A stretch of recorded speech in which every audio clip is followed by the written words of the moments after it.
Hey guys, today we're outside because the kids wouldn't get out of the garden, and we're reading Corderoy. And I'm the camera guy right now. And Eleanor is the camera person. Coming. Come over here. Even though it's usually my dad. Okay. So Corderoy, the story and pictures are by Don Freeman.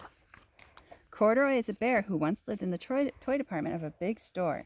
Day after day, he waited with all the other animals and dolls for someone to come along and take him home. The store was always filled with shoppers buying all sorts of things, but no one ever seemed to want a small bear in green overalls. Then one morning, a little girl stopped and looked straight into Corderoy's bright eyes. "Oh, Mommy," she said, "look, there's the very bear I've always wanted."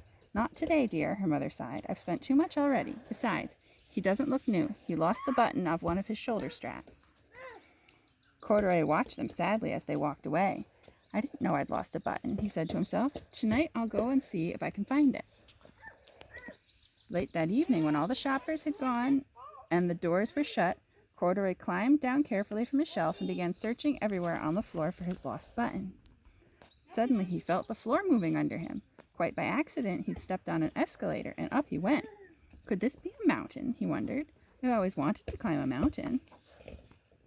He stepped off the escalator as it reached the next floor, and there before his eyes was the most amazing sight. Tables and chairs and lamps and sofas and rows of beds. "This must be a palace," Corderoy gasped. "I guess I've always wanted to live in a palace."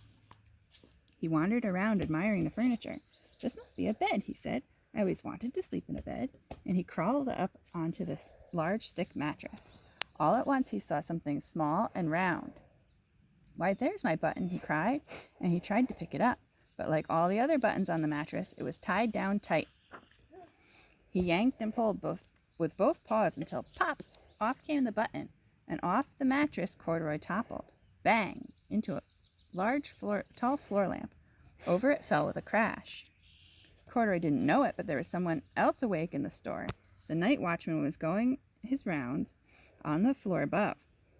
When he heard a crash, he came dashing down the escalator. "Now who in the world did that?" he exclaimed.